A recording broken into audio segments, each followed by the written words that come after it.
Naalala nyo pa ba yung garlic pepper beef with mushroom ng Jollibee? Actually wala na ito ngayon sa menu. Pero sa tingin ko kaya ito tinanggal kasi with just 9 ingredients na malamang meron na kayo ay magagawa nyo na ito sa inyong mga kusina in just 30 minutes. Mas mabilis pa ito kaysa sa magda-drive-thru kayo sa Jollibee at mas tipid na rin sa bulsa. Just melt the butter in a pan and stir fry thinly sliced beef. Pwede rin yung beef sukiyaki kung tinatamad kayo maghiwa.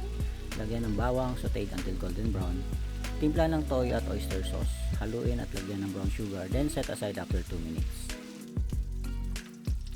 And for the mushroom sauce, heat the same pan and melt the butter. Salted pala ginamit ko dito, kaya di na ako naglagay ng asin. Then add a tablespoon of all-purpose flour, mix it well, then add half cup of water. Ilagay na rin natin yung kalahating nor cubes and add in sliced mushroom. Maglagay na rin ng paminta at toyo.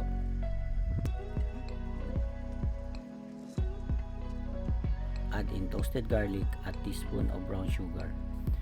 And mix it well and cook for 2 minutes. At ayan na mga tropa, napakasimple lang, diba? You can never go wrong with garlic pepper beef with mushroom. And serve with sunny side up and garlic fried rice. Kaya ano pang hinihintay mga tropa? Tara na at mag food trip tayo.